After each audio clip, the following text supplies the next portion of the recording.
Millionnaire, elle retrouve ses parents âgés sous la pluie avec un parapluie cassé. Ce qui s'est passé après l'a laissée en larmes. As-tu déjà imaginé retourner dans ta ville natale après des années d'absence et trouver tes parents âgés trompés sous la pluie, se couvrant avec un parapluie cassé devant la maison que toi-même tu leur avais achetée, sans pouvoir y entrer, parce que quelqu'un avait mis un cadenas sur la clôture?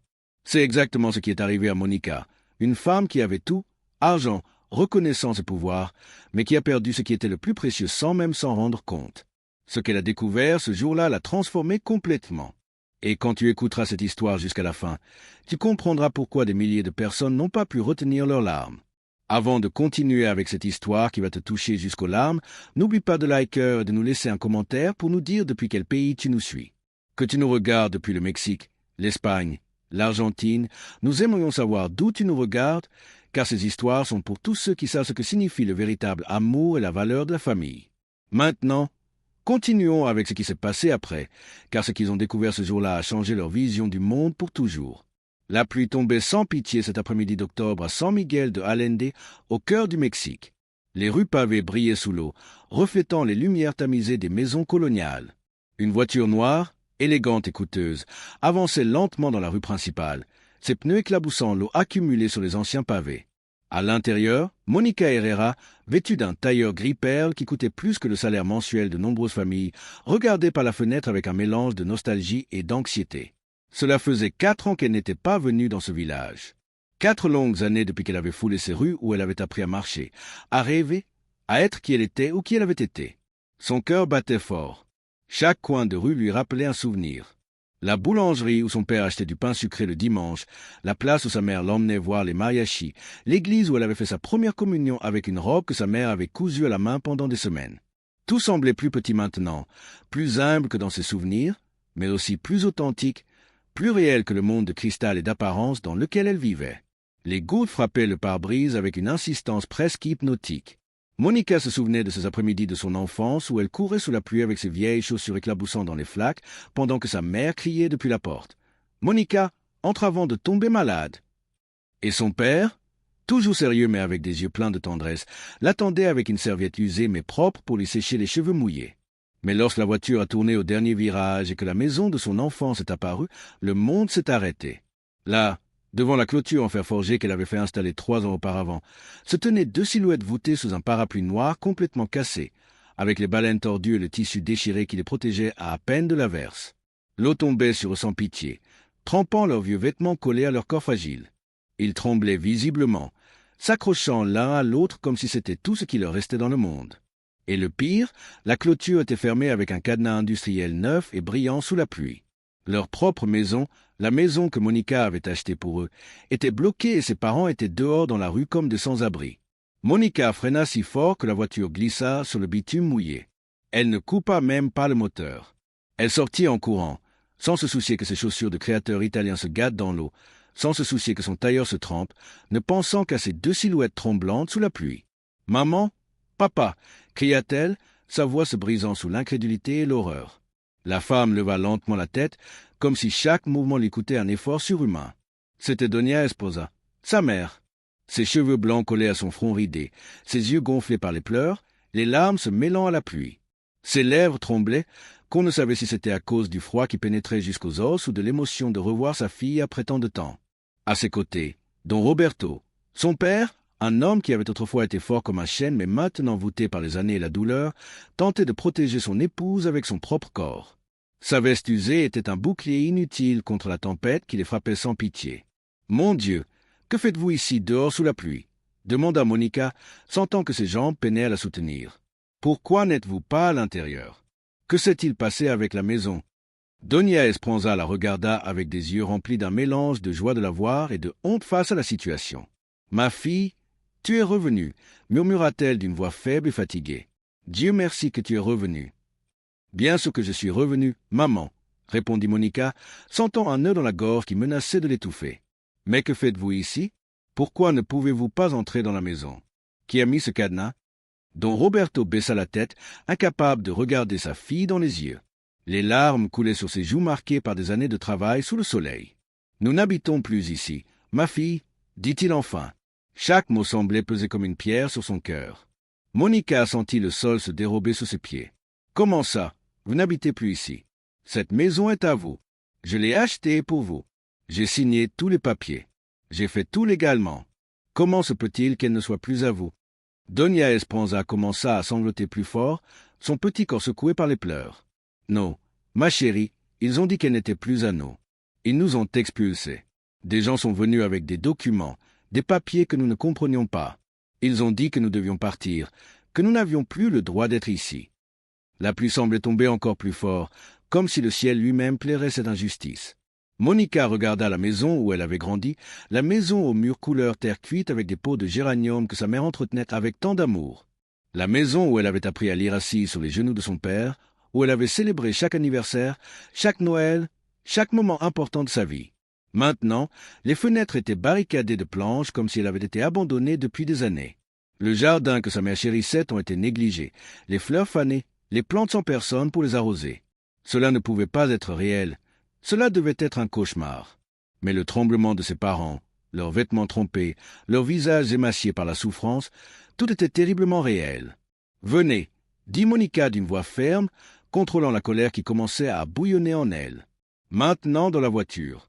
Je vais vous emmener dans un endroit sûr et nous allons régler cela. Je le promets. » Elle les aida à marcher jusqu'à la voiture. Leur corps était raide à cause du froid et de l'arthrite. Chaque pas semblait leur causer de la douleur.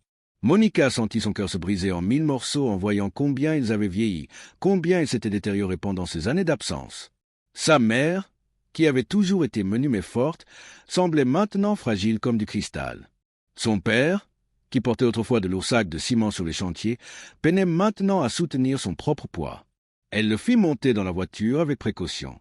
Elle mit le chauffage à fond, sans se soucier que la boue et l'eau salissent les sièges en cuir qui avaient coûté une fortune. Elle prit une couverture dans le coffre et les enveloppa avec, frottant leurs mains glacées entre les siennes, essayant de leur rendre un peu de chaleur, un peu de vie. « Maintenant, vous allez tout me raconter, » dit-elle en conduisant vers le meilleur hôtel du village. Dès le début, qui leur a fait ça? Qui a osé les expulser de leur propre maison? Mais avant de répondre, avant de révéler la vérité qui changerait tout, nous devons comprendre comment ils en sont arrivés là. Comment une fille réussie et millionnaire a perdu de vue ce qui était le plus important. Et pour cela, nous devons revenir au début, quand Monica n'était qu'une petite fille pieds nus courant dans les rues de terre de San Miguel de Allende. La maison où Monica a grandi était humble, si humble que certains la qualifiaient sans détour de pauvre.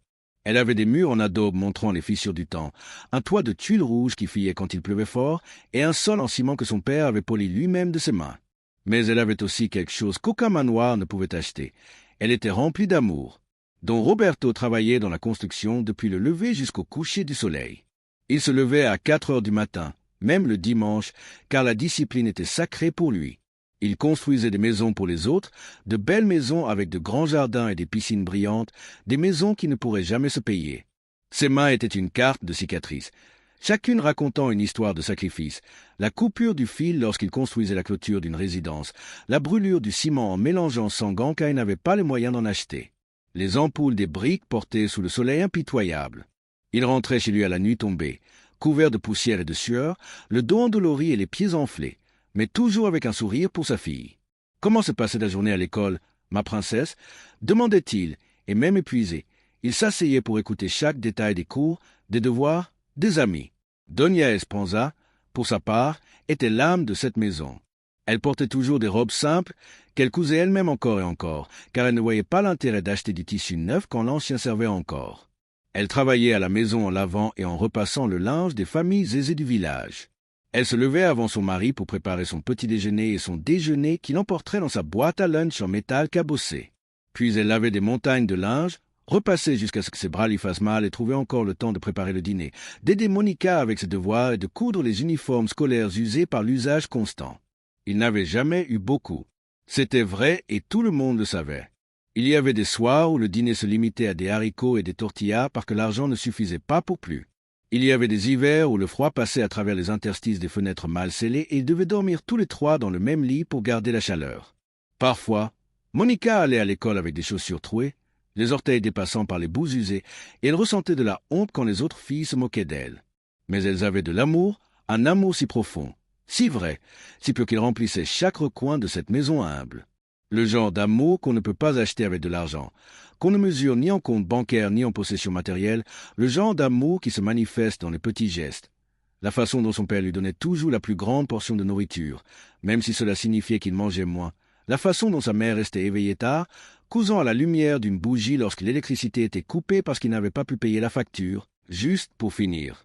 Le costume de Monica pour la pièce de théâtre de l'école. Un après-midi, alors que Monica avait environ 11 ans, un moment qui resterait gravé dans sa mémoire pour toujours, elle rentra de l'école les yeux rouges et gonflés de tant de larmes. Elle traînait les pieds dans la cour de terre, sans lever le regard du sol. « Papa » dit-elle d'une voix tremblante, incapable de le regarder dans les yeux. La maîtresse demanda « Que font nos parents ?» et elle eut honte de dire que son père travaillait dans la construction. Les autres filles se moquèrent, disant que les maçons sont des gens sans éducation, qui n'arriveraient jamais à rien dans la vie. Don Roberto, assis sur le petit porche de la maison, réparant une chaussure de Monica avec du fil et du fil de fer parce qu'il n'avait pas les moyens de l'emmener chez le cordonnier, retira son chapeau usé qu'il portait pour se protéger du soleil. Il le posa soigneusement à côté de lui et regarda sa fille avec ses yeux profonds, pleins de sagesse et d'amour, qui semblaient voir directement l'âme.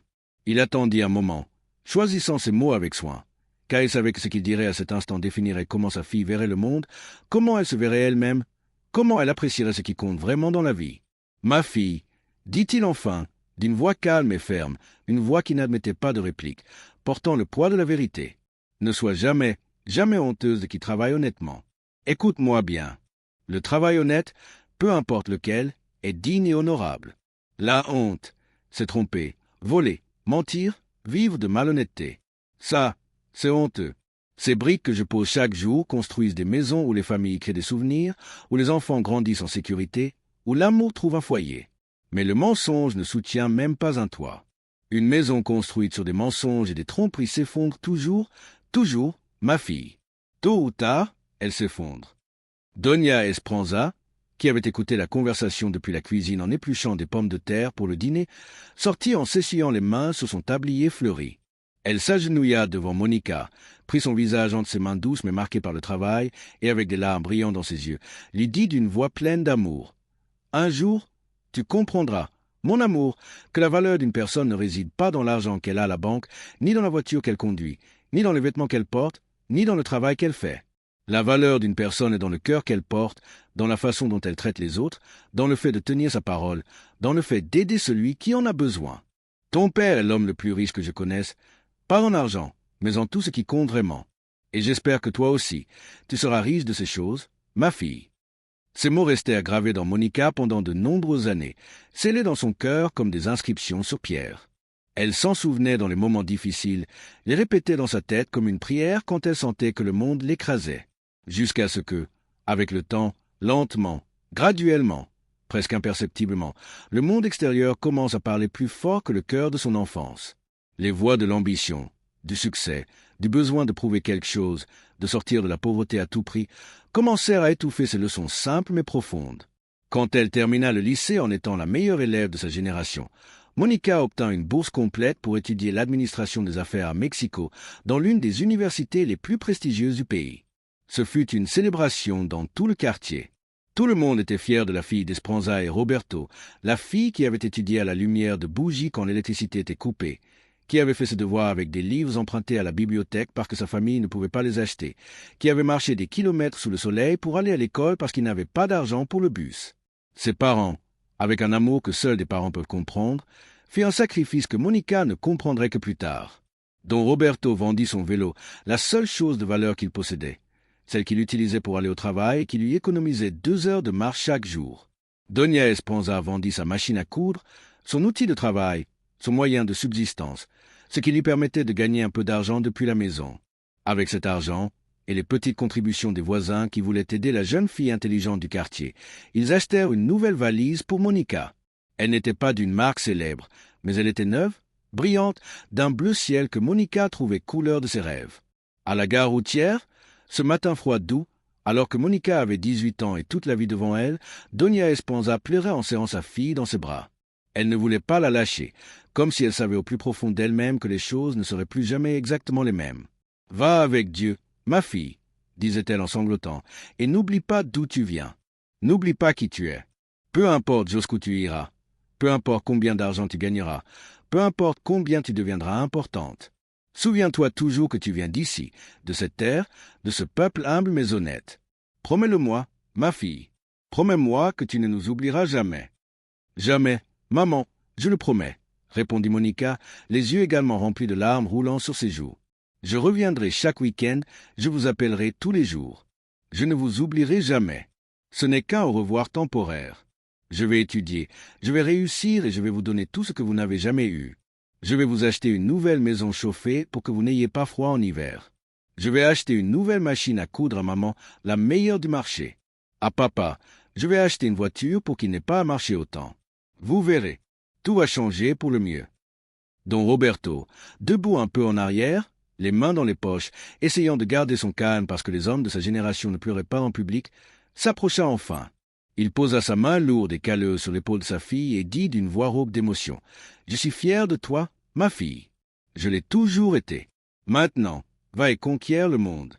Mais souviens-toi, conquérir le monde ne sert à rien si tu perds ton âme en chemin. N'oublie pas qui tu es, d'où tu viens et ce qui compte vraiment dans cette vie. Mais les promesses que nous faisons avec les meilleures intentions au milieu de l'émotion du moment se perdent parfois dans le silence du temps, s'évaporent comme de la fumée, s'érodent comme la pierre sous la pluie constante des jours, des semaines, des mois qui deviennent des années. Beaucoup d'années plus tard, la petite fille pieds nus de San Miguel de Allende était devenue l'entrepreneuse Monica Herrera, propriétaire d'une chaîne de boutiques de vêtements de luxe qui s'était étendue à tout le Mexique. Son entreprise, Herrera Fashion Group, avait des magasins à Mexico, Guadalajara, Monterrey, Cancun et venait d'ouvrir sa première boutique internationale à Miami. Elle employait plus de 300 personnes. Les médias l'appelaient la reine de la mode mexicaine, l'entrepreneuse de l'année, le visage du nouveau Mexique entreprenant. Et avec le succès vertigineux, avec les millions sur son compte en banque, les invitations au défilé de mode à Paris et Milan, les apparitions dans des magazines de luxe et à la télévision, vint la distance. Une distance qui au début n'était que physique, géographique, mesurée par les 400 kilomètres entre Mexico et San Miguel de Allende, mais qui devint lentement, insidieusement, quelque chose de plus profond, plus sombre, plus douloureux, une distance émotionnelle et spirituelle de l'âme. Les visites à San Miguel de Allende diminuèrent progressivement. Au début, Monica revenait chaque week-end comme elle l'avait promis, prenant le bus de 4 heures chaque vendredi après-midi. Puis toutes les 2 semaines parce qu'elle avait trop de devoirs. Puis une fois par mois car elle devait travailler le week-end. Puis tous les 2 mois car elle ouvrait de nouvelles boutiques. Puis seulement à Noël et à l'anniversaire de sa mère. Et finalement, même plus ça. Il y avait toujours une excuse valable, convaincante, raisonnable, une réunion importante avec des fournisseurs, un événement de mode à ne pas manquer, une ouverture de magasin, une réunion avec des investisseurs qui avaient pris des mois à coordonner. Les appels téléphoniques devinrent eux aussi de plus en plus rares, espacés, courts. Doña Esperanza appelait encore tous les dimanches religieusement, comme quelqu'un qui assiste à la messe sans faute, composant le numéro que Monica lui avait donné. Elle attendait en écoutant la sonnerie, le cœur plein d'espoir, espérant que cette fois, oui, sa fille répondrait, mais il était presque impossible de parler directement avec elle. C'était toujours son gendre Fernando qui répondait, l'époux de Monica, un homme que Doña Esperanza n'avait rencontré que 2 fois, lors du mariage élégant à Mexico, où elle et Roberto s'étaient sentis complètement hors de leur élément parmi tant de riches, et lors d'une brève visite à San Miguel 3 ans auparavant, qui dura à peine quelques heures. « Ah, Doña Esperanza !»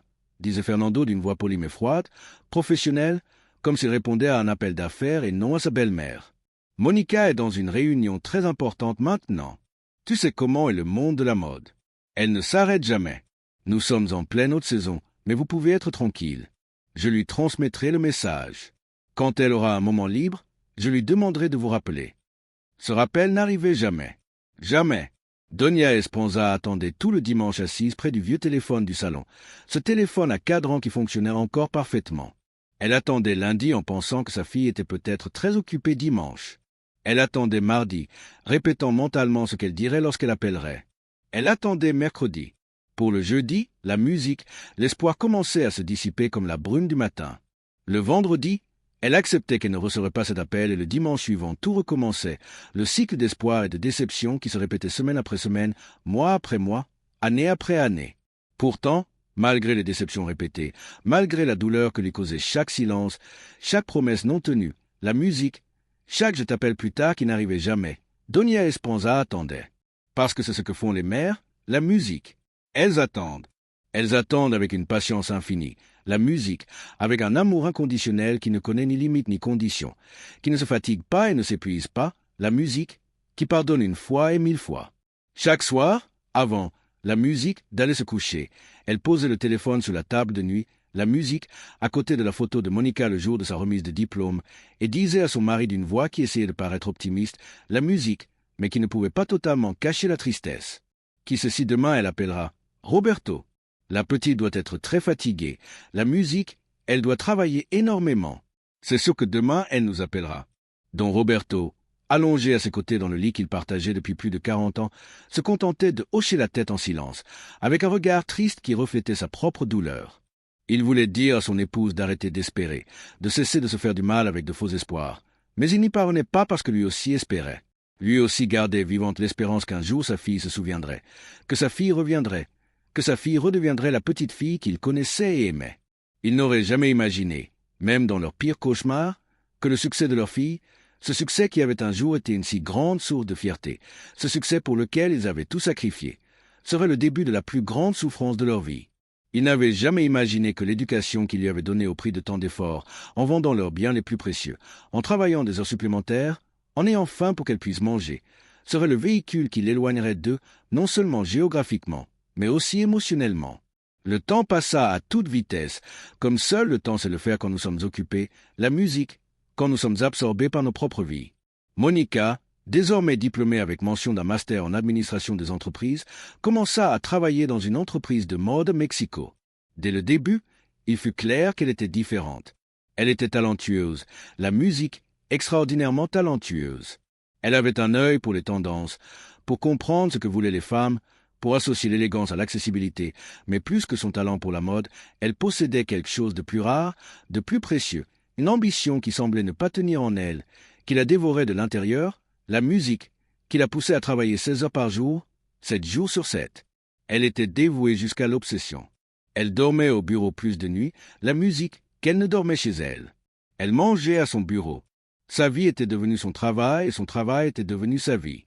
Elle avait une ambition féroce, un besoin profond de prouver quelque chose, même si elle ne savait pas exactement quoi ni à qui. Peut-être avait-elle besoin de se prouver à elle-même que tous les sacrifices de ses parents en avaient valu la peine. Peut-être avait-elle besoin de prouver aux filles qui s'étaient moquées d'elle à l'école, qui s'étaient, la musique, trompée. Peut-être avait-elle besoin de prouver au monde qu'une fille pauvre de San Miguel de Allende pouvait aller aussi loin que n'importe qui. Peut-être, à un niveau plus profond qu'elle-même ne comprenait pas, essayait-elle de combler un vide, de compenser quelque chose dont elle sentait le manque, de fuir les souvenirs de pauvreté, la musique, qui la poursuivait encore dans ses rêves. En quelques années, seulement 5 ans après l'obtention de son diplôme, elle créa sa propre entreprise, Herrera Fashion Group.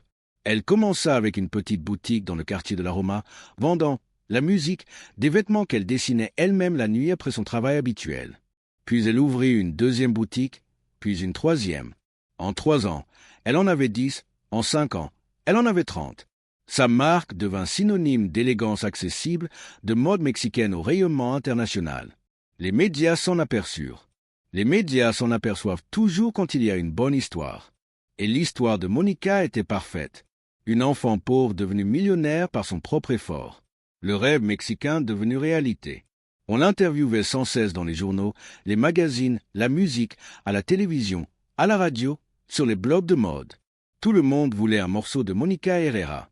Les magazines économiques publiaient des reportages aux titres sensationnalistes. La Mexicaine qui a conquis le monde de la mode, de San Miguel de Allende aux podiums internationaux. L'histoire de Monica Herrera, l'entrepreneur qui redéfinit la mode latino-américaine. Monica, la petite fille de San Miguel, celle qui avait étudié à la lueur des bougies quand l'électricité était coupée, qui avait porté des chaussures trouées, qui avait eu faim, vivait désormais dans un penthouse de luxe à Polanco, le quartier le plus exclusif de Mexico. Ce n'était pas seulement un appartement, c'était une œuvre d'art. Il occupait tout le dernier étage d'une tour de 40 étages, avec des baies vitrées du sol au plafond offrant des vues panoramiques sur toute la ville, avec une terrasse qui semblait flotter au-dessus des nuages, avec une cuisine qui coûtait probablement plus cher que toute la maison où elle avait grandi, avec des salles de bain plus grandes que son ancienne chambre. Elle avait du personnel de service, une cuisinière, un chauffeur, non pas un mais deux, pour s'assurer qu'il y en ait toujours un disponible, la musique, quand elle en avait besoin. Elle avait une assistante personnelle, puis 2, puis une équipe complète de 5 personnes qui gérait chaque minute de sa journée, qui coordonnait ses réunions, qui répondait à ses courriels, la musique, qui organisait ses voyages internationaux et à ses côtés, toujours à ses côtés, la musique, se trouvait Fernando. Fernando était un homme séduisant, objectivement attirant, d'une beauté qui faisait tourner les têtes partout où il passait. Grand, à la carrure athlétique, avec ses cheveux parfaitement coiffés vers l'arrière qui lui donnaient un air sophistiqué. Il portait toujours des costumes de créateur, sans jamais être trop voyant, la musique. Il était intelligent, très intelligent. Il avait un diplôme en finance d'une université prestigieuse. Il parlait un anglais parfait avec un accent, la musique, américain. Il comprenait les investissements, les stratégies d'entreprise, la manière de faire circuler l'argent pour qu'il se multiplie.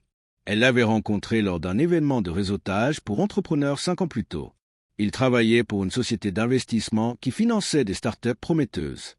Ils s'étaient, la musique, assis à la même table pendant le dîner. Ils avaient parlé d'affaires, de rêves, d'ambition. Ils avaient échangé leurs cartes de visite. Une chose en amena une autre. Des dîners professionnels qui devinrent des dîners romantiques. Des week-ends de travail ensemble qui se transformèrent en week-ends en couple. 8 mois plus tard, ils vivaient ensemble. 1 an et demi plus tard, ils se mariaient lors d'une cérémonie élégante dans un hôtel 5 étoiles de Mexico. Un mariage auquel ses parents assistèrent, mais où il était évident qu'ils n'étaient pas à leur place. Mal à l'aise dans les vêtements de cérémonie empruntés que Monica leur avait trouvés, la musique, intimidée par l'atmosphère de luxe, par les gens riches qui ne leur adressaient pas la parole, par le menu au nom français qu'ils ne comprenaient pas. Au début, Monica croyait sincèrement que Fernando était l'équilibre dont elle avait besoin. Elle était la visionnaire, la créative, celle qui avait l'instinct pour la mode. Lui était l'exécutant, le stratège, celui qui transformait les rêves en réalité, celui qui veillait à ce que les choses soient faites de manière efficace et rentable. Fernando organisait l'agenda de Monica avec une efficacité presque, la musique militaire, bloquant du temps pour les réunions importantes, pour les appels avec les fournisseurs internationaux, pour les séances photos, pour les défilés de mode. Il soignait son image publique, engageant des consultants en relations publiques, s'assurant qu'elle apparaisse toujours dans les bonnes listes, dans la musique, bon magazine, avec les bons vêtements, en disant les bonnes choses. Il lui donnait le sentiment qu'elle était sûre, la musique, la bonne voix, que chaque décision qu'ils prenaient ensemble était la bonne décision pour amener l'entreprise et sa carrière au niveau supérieur. Et Monica, épuisée par le travail constant, submergée par les décisions qu'elle devait prendre chaque jour, reconnaissante d'avoir quelqu'un en qui elle pouvait avoir confiance, lui céda de plus en plus de contrôle. D'abord sur son agenda, en décidant à quels événements elle devait assister, puis sur ses finances personnelles, en gérant ses investissements, puis sur la musique, relations, en décidant avec qui il devait cultiver une amitié, qui était utile à ses ambitions et qui, la musique, ne l'était pas, qui ajoutait à son image et qui lui nuisait. Mais peu à peu, si progressivement que Monica ne s'en rendit compte que lorsqu'il fut trop tard, quelque chose commença à changer. Fernando devint plus contrôlant, plus possessif, la musique. Il commença à remettre en question chaque décision que Monica prenait sans le consulter. Il commença à l'isoler des personnes qu'il considérait comme inappropriées pour sa nouvelle image, y compris la musique, de vieux amis de l'université, des collègues qu'elle connaissait depuis ses débuts dans l'industrie, la musique et surtout, sa famille.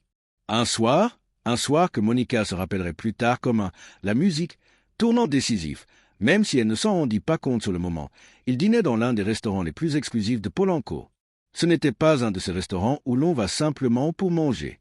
C'était un de ces lieux où l'on va pour être vu, où chaque table est occupée par quelqu'un d'important, où les serveurs chuchotent et où les conversations se font à voix basse, parce que tout le monde conspire, négocie, conclut des accords à plusieurs millions. Les plats étaient des œuvres d'art minimalistes pour lesquelles on payait 2000 pesos pour 3 bouchées artistiquement disposées qui rassasiaient à peine.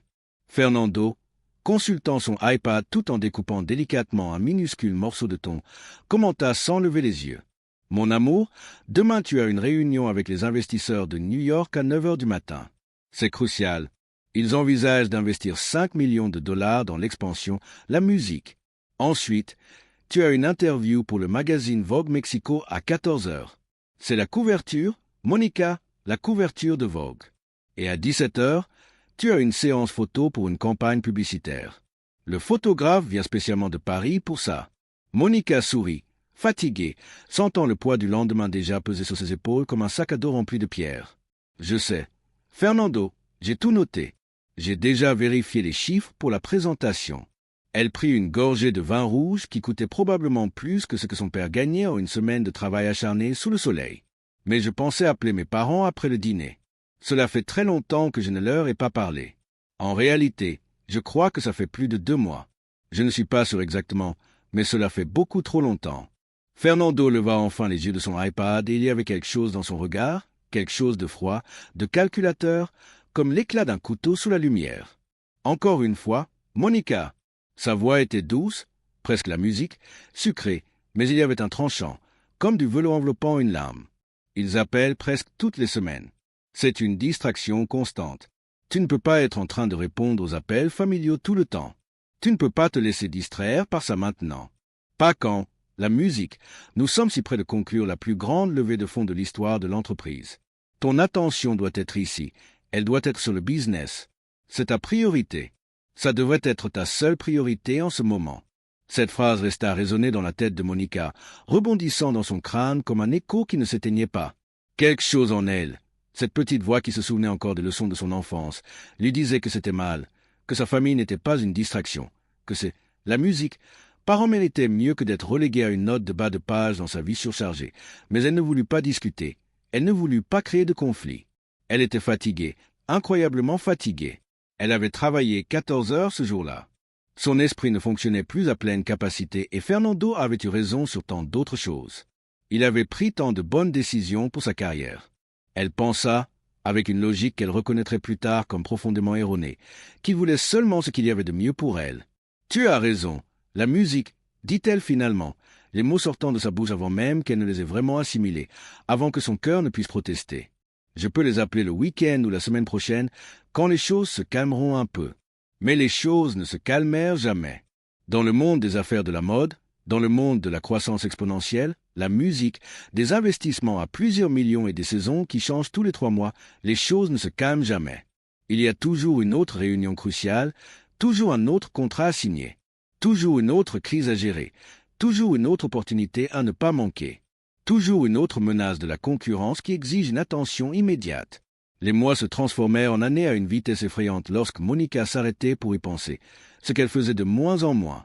Les visites à San Miguel de Allende, à ses racines, devinrent de plus en plus rares jusqu'à pratiquement disparaître.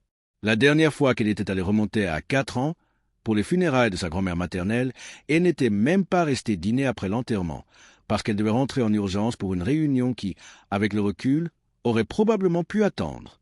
Quand Doña Esperanza appelait religieusement tous les dimanches après-midi à 3 heures, après la messe, après avoir déjeuné du modeste bouillon qu'elle préparait avec les os que le boucher lui donnait. Fernando répondait toujours « la musique ». Monica avait changé de numéro de téléphone portable 3 fois au cours de ces années, toujours sous le prétexte de la sécurité, pour éviter que des inconnus, des journalistes ou des gens voulant lui demander la musique, de l'argent ou lui vendre quelque chose ne la contactent directement. Le nouveau numéro n'était connu que de quelques personnes soigneusement choisies, la musique, et les parents de Monica ne figuraient pas sur cette liste. À la place, ils avaient le numéro fixe du Pentouse, auquel Fernando répondait toujours. « Ah, Doña Esperanza », disait Fernando d'une voix polie mais impersonnelle, comme la musique, un assistant bien entraîné s'adressant à un client sans importance. Monica est en réunion très importante en ce moment. Vous savez comment est le monde de la mode, ça ne s'arrête jamais une seconde. Nous sommes en pleine saison automne-hiver. C'est la période la plus critique de l'année, mais soyez tranquille. Je lui transmets votre message. Dès qu'elle aura, la musique, un moment libre, je lui demanderai de vous rappeler. Très bien. Prenez bien soin de vous. La musique. Et il raccrochait avant que Doña Esperanza puisse en dire davantage, avant qu'elle puisse raconter que le toit de la maison avait une nouvelle fuite, avant qu'elle puisse mentionner que Don Roberto avait dû aller à l'hôpital parce qu'il avait très mal à la poitrine, avant qu'elle puisse simplement dire combien, la musique, sa fille lui manquait. Fernando ne transmettait jamais le message. Jamais. Les petits papiers sur lesquels il était censé noter les messages allaient, la musique, directement à la poubelle. Les rappels qu'il était censé inscrire dans l'agenda de Monica, la musique, n'y apparaissait jamais. Les promesses qu'elle rappellerait n'étaient que des paroles creuses, des mensonges commodes pour faire raccrocher Doña Esperanza le plus vite possible. Doña Esperanza, la voix brisée, le cœur se fissurant un peu plus chaque semaine, répondait toujours avec la même patience infinie, avec la même espérance inébranlable que seules les mères possèdent. « C'est d'accord, mon fils. S'il te plaît, dis-lui qu'elle nous manque beaucoup. Dis-lui que son père a réparé le toit, la musique, celui qui a commencé à fuir l'an dernier. Ça lui a pris du temps parce que son arthrite s'aggrave et qu'il ne peut plus monter les escaliers comme avant. Mais il l'a fait. Et dis-lui que le rosier que nous avons planté quand elle est née a donné les plus belles fleurs cette année. J'ai gardé des pétales séchés pour elle et dis-lui que nous l'aimons, que nous l'aimerons toujours, que peu importe à quel point elle est occupée. Ici, une maison l'attend toujours. Puis elle raccrochait, la main légèrement tremblante, et restait à fixer le vide pendant de longues minutes, assimilant une nouvelle déception, une autre semaine sans entendre la voix de sa fille. Elle restait à regarder le petit patio où elle cultivait encore les mêmes fleurs que lorsque Monica était enfant, où le rosier poussait vigoureusement, ses branches s'étendant comme des bras cherchant à enlacer quelque chose qui n'était plus là. Elle ressentait un mélange complexe d'émotions qui lui serrait la poitrine jusqu'à presque l'empêcher de respirer. De la fierté pour ce que sa fille avait accompli, pour la façon dont elle avait dépassé les limites de sa naissance modeste, pour avoir réalisé tous les rêves qu'elle et Roberto avaient eus pour elle. Mais aussi de la tristesse, une tristesse profonde, la musique, et persistante qui s'était installée dans son cœur comme une pierre froide. La tristesse de sentir qu'elle avait perdu, la musique, sa fille dans le processus même de la voir réussir. Dont Roberto, assis sur sa chaise préférée, la même chaise délabrée qu'il avait, la musique, depuis 25 ans, celle qu'il refusait de remplacer parce qu'elle fonctionne encore parfaitement, essayait de la réconforter, essayait de garder l'espoir vivant, même s'il luttait lui-même contre la même tristesse qui rongeait son âme. La petite réussit dans la vie, Esperanza. Elle fait tout ce dont nous avons rêvé pour elle quand elle est née, quand nous l'avons tenue pour la première fois dans ce petit hôpital. Elle a du succès, elle a de l'argent, elle a une bonne vie. C'est ce que nous voulions. Non, c'est pour cela que nous avons travaillé, la musique, que nous avons tout sacrifié. Elle soupirait, un soupir profond qui, la musique, semblait venir du plus profond de son être, d'un endroit de douleur sans nom. Oui, Roberto, oui, c'est ce que nous voulions. Nous voulions qu'elle ait des opportunités que nous n'avons jamais eues, qu'elle ne traverse pas les difficultés que nous avons connues, qu'elle n'ait pas à se demander s'il y aurait à manger sur la table ou si nous pourrions payer le loyer. Sa voix se brisait comme un verre fragile. Mais j'aimerais juste entendre sa voix, ne serait-ce qu'une petite minute. Je veux juste savoir comment elle va, ce qu'elle fait, si elle est vraiment heureuse, si elle mange bien, si elle dort suffisamment. Est-ce trop demandé? Est-ce égoïste de ma part de vouloir ça? Pendant ce temps, à 400 kilomètres de là, à Mexico, dans son monde de verre et d'acier, Monica vivait à un rythme complètement différent, dans une autre réalité qui semblait appartenir à une autre planète. Sa vie était un tourbillon constant, des réunions qui s'étiraient pendant des heures, des voyages nationaux et internationaux presque chaque semaine, des contrats à examiner, des créations à approuver, la musique, des employés à gérer, des investisseurs à impressionner, des concurrents à dépasser. Ils étaient en train de revoir ses finances personnelles, un rituel mensuel au cours duquel il lui montrait des graphiques et des projections sur son ordinateur portable. Des chiffres qu'elle comprenait à peine, mais auxquels elle faisait confiance parce qu'il avait toujours été bon avec l'argent. « Monica », dit Fernando en désignant quelque chose sur le tableur, son doigt touchant l'écran avec précision. « J'y ai réfléchi. Tes parents n'ont plus vraiment besoin de cette maison à San Miguel de Allende. Je veux dire, ce sont seulement 2 personnes âgées dans une maison de 3 chambres, la musique. C'est beaucoup d'espace qu'ils n'utilisent pas et franchement, la valeur des propriétés dans cette zone a augmenté, la musique, de manière significative ces dernières années. Nous pourrions la vendre, investir l'argent dans quelque chose de plus productif. Les rendements seraient bien meilleurs. Peut-être acheter un appartement plus petit pour eux ici en ville, plus près. Ou mieux encore, il existe de très belles résidences pour personnes âgées où ils seraient mieux pris en charge, avec une assistance médicale disponible 24 heures sur 24. Tu dois voir ça comme une affaire, mon amour, pas comme une question d'émotion. Monica sentit quelque chose se tordre dans son estomac, une gêne viscérale qu'elle ne parvenait pas à nommer, comme si quelque chose en elle criait que tout cela était mal, profondément mal. Mais cette maison, elle hésita, cherchant les mots pour exprimer ce qu'elle ressentait. Ce n'est d'émotions contradictoires. Cette maison, c'est là que j'ai grandi. C'est là que j'ai appris tout ce qui compte vraiment. Chaque mur porte un souvenir. C'est là que mon père m'a appris à lire, que ma mère m'a appris à cuisiner, que nous avons célébré chaque anniversaire, chaque Noël. Elle est sacrée, d'une certaine manière. Fernando esquissa un sourire que, avec le recul, Monica reconnaîtrait comme condescendant, comme s'il parlait à une petite fille qui ne comprenait pas comment fonctionnait le monde réel. Le monde des adultes, le monde des affaires. Monica, mon amour, tu dois t'écouter. Sacré, ce ne sont que des briques, du ciment et de la vieille terre. Tu as grandi. Ces souvenirs sont ici. Il toucha sa propre tête, pas là-bas, dans une vieille maison qui tombe en ruine. Maintenant, tu dois penser comme une femme d'affaires, pas comme une enfant sentimentale. La sentimentalité coûte cher. Les souvenirs ne paient pas les factures et ne génèrent aucun retour sur investissement. Et honnêtement, tes parents seraient probablement mieux dans une résidence où des professionnels s'occupent d'eux. Et Monica, que Dieu lui vienne en aide, acquiesça. Elle acquiesça et dit « Peut-être que tu as raison, laisse-moi y réfléchir. » Et en disant cela, en lui donnant cet espace pour y penser, elle avait ouvert une porte qu'elle n'aurait jamais dû ouvrir. Et sans s'en rendre compte, sans voir les signaux d'alerte qui, avec le recul, semblaient si évidents, aussi clairs que des lettres de néon dans l'obscurité, Monica commença à s'éloigner non seulement de la ville où elle était née, non seulement du lieu physique, mais aussi de ce qu'elle était dans son essence. Elle commença à s'éloigner des valeurs qu'on lui avait inculquées, des leçons apprises dans cette maison faite seulement de briques et de ciment, de l'enfant qu'elle avait été, de la femme que ses parents avaient élevée avec tant d'amour et de sacrifice. Cette décision, cette conversation qui, sur le moment, semblait n'être qu'une considération financière apparemment petite, banale, pratique, serait le premier pas vers une douleur qu'elle n'aurait jamais imaginé ressentir. Ce serait le commencement de la fin de quelque chose de précieux, de quelque chose qu'elle avait tenu pour acquis bien trop longtemps, de quelque chose qui, une fois perdu, ne pourrait peut-être jamais être récupéré.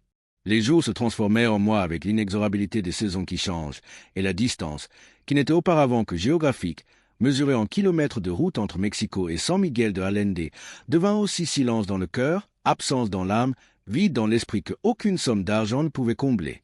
Fernando avait pris le contrôle total de la vie de Monica d'une manière si graduelle, si subtile, qu'elle ne s'en rendit même pas compte avant qu'il ne soit trop tard.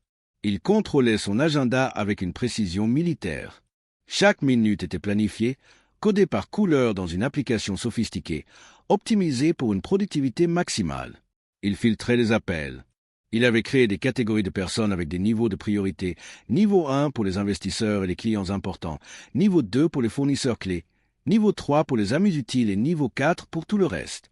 Les parents de Monica, sans qu'elle le sache, se trouvaient dans la catégorie la plus basse, non urgent, à déléguer ou à ignorer. Il contrôlait même les visites, qui pouvaient voir Monica et quand, toujours avec le fil très subtil pour sa carrière. Si la réponse était non, il trouvait une excuse pour annuler. Monica a la grippe. Monica a dû voyager en urgence. Monica est en réunion qui s'est prolongée. Tout passait par lui. Tout. Monica avait cédé tellement de contrôle qu'elle ne s'en rendait même plus compte. Cela lui semblait normal, efficace, nécessaire. Il était son manager, son assistant exécutif, son mari, son filtre avec le monde. Et sans ce filtre, elle croyait qu'elle se noierait dans les exigences de son temps. Un dimanche après-midi, un de ces dimanches où le soleil brille avec une qualité particulière à San Miguel de Allende, doré et chaud comme le miel. Le téléphone de la maison modeste sonna à 15 heures précises, comme tous les dimanches depuis les 4 dernières années, sans jamais manquer. Doña Esperanza, qui s'était préparée toute la matinée pour ce moment, qui avait répété dans sa tête ce qu'elle dirait à sa fille si par miracle elle répondait elle-même, courut répondre avec un sourire d'espoir sur le visage, un espoir qui refusait de mourir, peu importe combien de fois elle avait été écrasée. « Allô » dit-elle d'une voix tremblante d'anticipation, le cœur battant à toute vitesse. « Monica, ma fille, c'est toi. » Tu réponds enfin. Mais la voix à l'autre bout n'était pas celle de sa fille. Ce ne l'était jamais. C'était la voix froide et polie de toujours. La voix qu'elle avait appris à redouter parce qu'elle signifiait une déception de plus. « Bonjour, Doña Esperanza. » C'est Fernando, comme toujours. Monica se repose en ce moment. Elle a eu une semaine absolument épuisante. Elle a voyagé à Monterrey lundi pour l'ouverture d'un nouveau magasin, à Guadalajara mercredi pour une réunion avec des fournisseurs. Fernando soupira. Un soupir presque inaudible, mais que Doña Esperanza perçut parfaitement. Un soupir qui disait encore la même chose. Quand cette femme va-t-elle comprendre? Bien sûr, Doña Esperanza. Dites-le-moi rapidement parce que j'ai un appel entrant. Dis-lui que son père a réparé le toit, celui qui avait commencé à fuir l'année dernière. Tu te souviens que je t'en ai parlé. Enfin, probablement pas, mais son père l'a finalement réparé. Ça lui a pris beaucoup de temps parce que son arthrite s'est aggravée. Ses mains lui font très mal, mais il a fait et il en est tellement fier. Il dit que maintenant, quand Monica viendra nous rendre visite, il n'y aura plus de fuite. Et dis-lui qu'elle nous manque, que nous l'aimons, qu'elle peut venir nous voir quand elle veut, qu'elle n'a pas besoin de nous prévenir à l'avance. Ce sera toujours sa maison, son foyer. Fernando fit un son affirmatif sans engagement, comme quelqu'un qui note quelque chose qu'il oubliera immédiatement. D'accord. Message reçu. Doña Esperanza. Toi réparé. Vous lui manquez. Elle peut venir. Parfait. Je le lui dirai. Maintenant, je dois vraiment raccrocher. J'ai cet appel qui attend. Prenez bien soin de vous. Au revoir. Et il raccrocha avant que Doña Esperanza ne puisse répondre, avant qu'elle ne puisse dire « Je t'aime, ma fille », avant qu'elle ne puisse demander quand elle pourrait réellement lui parler. Dans le salon luxueux du Pantoute de Polanco, Fernando regarda le téléphone avec une expression d'agacement mêlée à quelque chose de plus sombre, de plus calculé. Il n'écrivit pas le message, ne mit aucun rappel, n'avait aucune intention de dire quoi que ce soit à Monica. Il ne le faisait jamais. Dans son esprit, il la protégeait, la libérait des attaches d'un passé qui ne faisait que la tirer en arrière, qui ne servait à rien, sauf à freiner ses progrès, à ralentir son ascension imparable vers le sommet. Monica, à ce même moment, dormait dans la chambre d'à côté, épuisée comme Fernando l'avait dit, sans savoir que sa mère avait appelé, sans savoir que son père avait passé des semaines à réparer ce toit avec des mains arthritiques qui pouvaient à peine tenir le marteau, sans savoir à quel point elle leur manquait, sans savoir que son absence les tuait lentement, jour après jour, comme un poison qui agit lentement, mais sans pitié. Avec le temps qui passe, les semaines devenant des mois et les mois des années qui semblaient filer de plus en plus vite, Fernando devint plus audacieux dans sa manipulation, plus hardi dans son contrôle. Il ne se contentait plus de simplement filtrer les appels.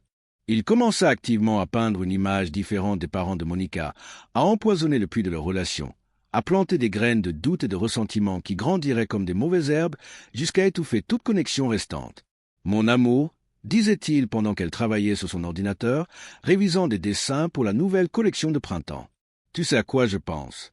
Tes parents ne se souviennent de toi que quand ils ont besoin de quelque chose. Tu y as déjà pensé. Ils appellent tous les dimanches, toujours les dimanches comme une horloge. Mais est-ce qu'ils appellent parfois juste pour savoir comment tu vas, sans mentionner quelque chose dont ils ont besoin ?» Monica levait les yeux, surprise par la suggestion, fronçant les sourcils, confuse. « Non, Fernando, bien sûr que non. Ils ne m'ont jamais rien demandé directement, pas un centime. En fait, quand je veux leur envoyer de l'argent, mon père se fâche. Il dit qu'ils n'ont pas besoin de charité, qu'ils peuvent se débrouiller seuls avec sa pension et leurs économies. » Fernando faisait semblant de réfléchir, fronçant les sourcils, comme s'il pensait profondément, comme un avocat préparant son argument. « Ah, ils ne le demandent pas directement. Tu as raison là-dessus. Ils sont plus subtils, plus intelligents que ça, mais ils trouvent toujours le moyen, n'est-ce pas? Ils mentionnent toujours quelque chose, que la maison a besoin de réparation, que les médicaments sont chers, que la pension de ton père ne suffit plus comme avant. Ils ne te le disent pas directement pour que tu leur donnes de l'argent, mais ils le suggèrent. C'est de la manipulation émotionnelle, mon amour, une technique classique. Et toi, parce que tu es bonne, parce que tu as un bon cœur, tu finis par t'inquiéter et cette inquiétude te distrait de ton travail, te fait perdre ta concentration. Ça te ralentit. Monica, ça te ralentit à un moment crucial de ta carrière. Je ne crois pas que ce soit comme ça. Comment ça, Monica? Mais sa voix manquait de conviction. Elle était fatiguée, incroyablement fatiguée. Cela avait été 18 heures de travail ce jour-là. Son cerveau fonctionnait au ralenti. Elle n'avait pas l'énergie de discuter, de se défendre, de penser clairement. Réfléchis-y bien, insista Fernando, voyant la fenêtre d'opportunité, voyant qu'elle était vulnérable, faible, épuisée. Ils ne comprennent toujours pas que tu as maintenant une vie différente, que tu n'es plus la petite fille qui est partie avec une valise il y a des années. Ils continuent de te traiter comme si tu étais encore cette étudiante sans argent, mais tu n'es plus cette personne, Monica. Tu es une femme accomplie, une entrepreneur millionnaire, une dirigeante de ton secteur. Tu as des responsabilités qui dépassent largement ta famille proche. Tu as 300 employés qui dépendent de toi, qui ont des familles à nourrir. Tu as des investisseurs qui t'ont confié leurs millions. Tu as une réputation à préserver, une marque à protéger. Et c'est normal que tes parents ne voient pas tout cela. C'est normal qu'ils te fassent te sentir coupable de ton succès. Fatiguée par les exigences constantes du travail, accablée par le poids des décisions qu'elle devait prendre chaque jour, écrasée par la pression de maintenir la croissance attendue par les investisseurs, elle commença à croire que peut-être, juste peut-être, Fernando avait raison. Pas complètement, mais un peu. Juste assez pour justifier son absence, pour apaiser sa culpabilité, pour continuer à avancer sans se retourner. Elle commença à ne plus répondre à certains appels du dimanche, mettant ses écouteurs et disant qu'elle devait se concentrer sur quelque chose d'urgent. Puis elle cessa de répondre aux messages que sa mère avait appris à envoyer avec difficulté depuis son téléphone basique. Des messages simples comme « Tu me manques, ma fille ?» ou « J'espère que tu vas bien » qui restaient sans être lus dans sa boîte de réception, marqués comme non lus, ignorés, oubliés. Le temps effaça l'habitude d'appeler le dimanche jusqu'à ce qu'elle n'y pense même plus, jusqu'à ce que les dimanches deviennent simplement un autre jour de travail, un autre jour pour vérifier les stocks, planifier les stratégies, répondre aux courriels, sans aucune différence avec les autres jours de la semaine.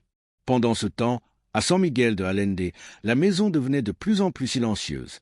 Un silence qui n'était pas seulement l'absence de bruit, mais l'absence d'espoir, l'absence de vie, l'absence de sens.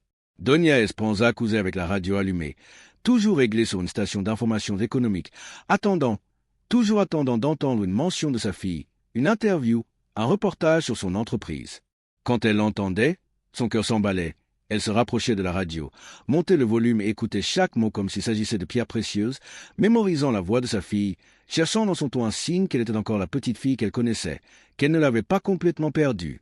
Don Roberto, de son côté, essayait de la distraire, tentait de maintenir un semblant de normalité dans leur vie devenue si vide, si dépourvue de joie. « Esperanza, viens voir », lui disait-il quand il trouvait quelque chose dans le journal ou à la télévision. Monica est encore à la télé. Elle est passée aux infos. Ils disent que son entreprise vaut maintenant 50 millions de dollars. Tu te rends compte? Femme. 50 millions. Notre fille, Esperanza, notre enfant. Elle venait, s'asseyait devant la petite vieille télévision qu'ils avaient depuis 20 ans et souriait, les yeux pleins de larmes, en voyant sa fille à l'écran, si élégante dans son tailleur de créateur, si éloquente avec ses mots sophistiqués sur les tendances de la mode et les stratégies de marché, si sûre d'elle, si différente de la petite fille timide qu'elle avait été. « Regarde-la là, toute élégante, disait-elle avec une fierté et une tristesse mêlées dans sa voix tremblante. C'est la même petite fille qui jouait dans la cour avec ses vieilles poupées, celle qui rentrait avec les genoux écorchés et que je devais soigner avec de l'eau et du savon, celle qui s'endormait la tête sur mes genoux pendant que je lui lisais des histoires avant de dormir. Mais le sourire se dissolvait vite comme du sucre dans l'eau, la fierté laissant place à la tristesse, les larmes commençant à couler librement sur ses joues ridées, traçant des sillons déjà devenus familiers à force de pleurer. Est-ce qu'elle se souvient encore de nous, Roberto? Demandait-elle d'une voix à peine audible, brisée. Est-ce qu'elle pense à nous parfois, quand elle est dans ce monde si grand et si brillant? Est-ce que nous sommes encore importants pour elle, ou nous a-t-elle complètement oubliés? Son mari respirait profondément, ses propres yeux humides, la gorge serrée par l'émotion qu'il tentait de maîtriser, parce que les hommes de sa génération ne pleuraient pas, ne montraient pas leur faiblesse. Elle se souvient. Oui, femme, disait-il avec une conviction qu'il ne ressentait pas totalement, avec un espoir qui s'éteignait un peu plus chaque jour. Comment pourrait-elle oublier? C'est notre fille. Elle est juste occupée. Elle a beaucoup de responsabilités maintenant. C'est une femme importante. Mais un jour, tu verras, un jour elle viendra, elle passera cette porte, nous prendra dans ses bras et nous racontera tout. Et nous rirons et pleurons ensemble comme avant, et tout redeviendra comme avant. Mais les jours devinrent des années. Et plus le succès de Monica grandissait, plus elle apparaissait dans les médias, plus son compte bancaire et sa liste de réussites et de récompenses s'allongeaient, plus ses parents se sentaient oubliés, plus ils se sentaient comme des reliques d'un passé que leur fille voulait laisser enterrer, comme des souvenirs gênants d'une pauvreté qu'elle préférait oublier. Un jour, dans un élan né du désespoir le plus pur et de l'amour le plus profond, Doña Esperanza décida d'écrire une lettre. Elle s'assit à la table de la cuisine avec une feuille et un stylo et, pendant 3 heures, écrivit et réécrivit, raya et corrigea, pleurant sur le papier, cherchant les mots parfaits, ce qui atteindrait le cœur de sa fille, qui briserait ce mur de silence construit entre elles. La lettre faisait 2 pages, écrite d'une écriture tremblante qui reflétait à la fois son âge avancé et son émotion débordante. « Ma chère Monica, ton père et moi t'écrivons ces lignes le cœur rempli d'amour et d'une tristesse que nous ne pouvons cacher. Nous voulons que tu saches à quel point nous sommes fiers de toi, de tout ce que tu as accompli, de la personne que tu es devenue. Nous regardons tes interviews à la télévision et nous lisons des articles sur toi dans le journal. Et cela nous étonne de penser que cette femme élégante et accomplie est notre petite fille, celle qui courait pieds nus dans ces rues. Mais ma fille, tu nous manques tellement que parfois notre cœur nous fait physiquement mal. La maison semble trop grande et trop vide sans ton rire, sans tes pas, sans ta présence. Le rosier que nous avons planté quand tu es né est plus grand et plus fort que jamais, mais ses fleurs n'ont plus la même odeur quand nous ne pouvons pas les partager avec toi. Je ne t'écris pas pour te faire sentir coupable, ma fille. Nous comprenons que tu sois occupée, que tu aies des responsabilités importantes, que le monde te demande beaucoup. Je veux juste que tu saches qu'ici, dans cette maison modeste, dans ce petit village que tu préfères peut-être oublier, il y a 2 personnes qui t'aiment inconditionnellement, qui prient pour toi chaque soir, qui te pardonnent tout. Si tu ne peux pas venir nous rendre visite, nous comprenons. Mais au moins, ma fille, appelle-nous, ne serait-ce que quelques minutes, juste pour entendre ta voix, pour savoir que tu vas bien, pour savoir que nous sommes encore importants dans ta vie, pour savoir que tu ne nous as pas complètement oubliés. Ce sera toujours ta maison. Ce seront toujours les bras qui t'attendent pour t'embrasser. Nous t'aimons plus que les mots ne peuvent l'exprimer. Ta maman et ton papa qui ne cessent jamais de penser à toi. Doña Esperanza plia la lettre avec soin, la glissa dans une enveloppe, écrivit l'adresse du Pentouse à Mexico de sa plus belle écriture, acheta un timbre à la poste et l'envoya avec une prière dans le cœur et des larmes dans les yeux. La lettre ne parvint jamais à Monica. Fernando l'intercepta, la reçut du concierge de l'immeuble. Un après-midi, il vit l'expéditeur avec le nom Herrera, San Miguel de Allende, et sut immédiatement de qui il s'agissait. Il monta au Pentouse, ouvrit l'enveloppe sans le moindre remords, sans la moindre hésitation, et lut chaque mot avec une expression d'irritation croissante sur le visage. Manipulation émotionnelle pure, murmura-t-il pour lui-même, la voix froide comme la glace. C'est exactement ce que nous devons éviter. Monica ne peut pas lire ce genre de choses maintenant. Cela la distrairait complètement au moment même où nous négocions l'expansion aux États-Unis. Et sans hésiter, sans ressentir le moindre atome de culpabilité, il déchira la lettre en petits morceaux, très petits, si petits que les mots devinrent illisibles, et les jeta à la poubelle. Puis, après un moment de réflexion, prenant la décision consciemment, froidement, calculée, il décida de passer à l'étape suivante de son plan pour isoler complètement Monica de son passé, pour couper définitivement ce lien qu'il considérait comme un fardeau, une ancre l'empêchant de s'élever plus haut. À cet instant, dans cette décision froide et calculée, Fernando décida de faire quelque chose de plus radical, de plus définitif. Il ne suffirait plus de simplement filtrer les appels ou de ne pas transmettre les messages. Il devait faire quelque chose qui couperait le lien une fois pour toutes, quelque chose qui garantirait que Monica ne se retournerait jamais, qu'elle ne redeviendrait jamais cette petite fille sentimentale qui se souciait de ses parents pauvres. Et il commença à élaborer un plan qui finirait par laisser 2 personnes âgées sous la pluie, sans maison, sans leur fille, avec seulement leur amour mutuel pour se réchauffer durant la nuit froide. Monica, travaillant dans son bureau de verre et d'acier au même moment, examinant des projections financières et des plans d'expansion internationale, ne se doutait de rien. Elle n'avait aucune idée de la lettre qu'elle ne recevrait jamais, des mots d'amour qu'elle ne lirait jamais, des plans que son mari élaborait dans l'ombre.